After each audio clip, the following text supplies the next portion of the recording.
Hey Dragon Slayers, today's video is all about asking the question, are some people genetically predetermined to have insulin resistance? So by now, you've seen that insulin resistance is at the root of so many chronic diseases that are unfortunately becoming all too common. And so the question becomes, how did we get here? What exactly makes the body become insulin resistant? And more importantly, can it be stopped or reversed?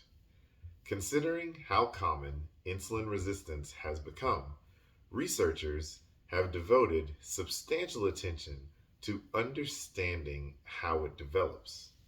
Some of these discoveries have been unexpected, such as the actual role of genetics. It's not as important as we once thought, while others have been more of a rediscovery of lessons from the past, like the importance of a healthy lifestyle. Moreover, while some of these causes are unavoidable, others, thankfully, are well within our control. All are worth exploring. So let's start the discussion on a depressing note. The things that we can do nothing about. We all age, and for better and worse, we all inherited the genes of our parents.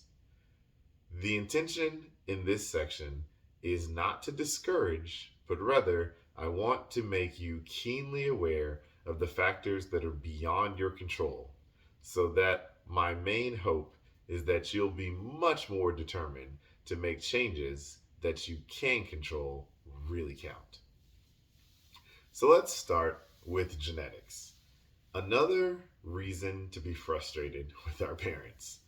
There is no doubt that if your mom and dad are insulin resistant, you will likely struggle with it too.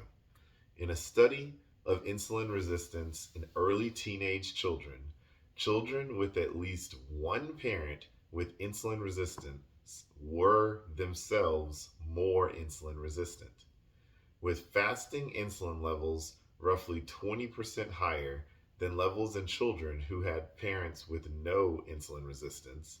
Other studies have explored the role of familial genetics in a rather compelling way by looking at identical twins.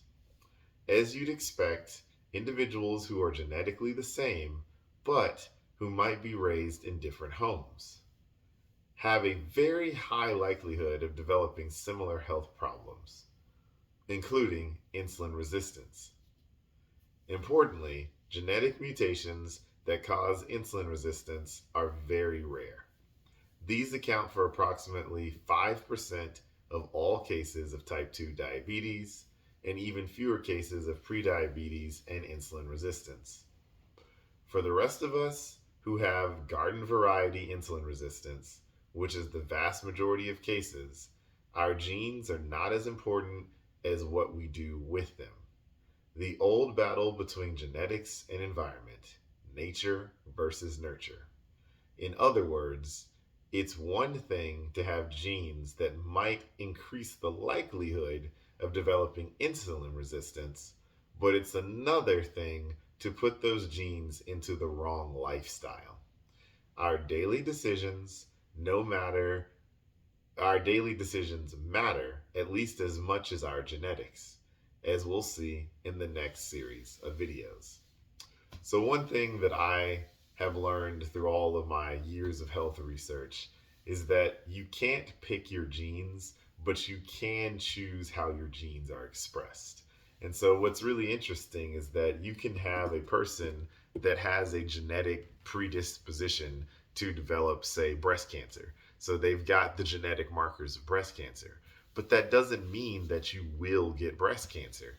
So it's all about the expression of genes. We have genes in our body that make us tend to be one way or the other, but lifestyle is a more powerful factor. You are not necessarily destined to get insulin resistance or destined to get cancer or destined to get any other sort of disease. You need to do what you can to be as healthy as you can and maintain your health throughout your life. Lifestyle, habits, diet, movement, exercise supersede genetics. So I hope that encourages you guys. That's what I've got for you today. Don't forget to like and subscribe. And remember that together, you and I will slay the dreaded diabetes dragon.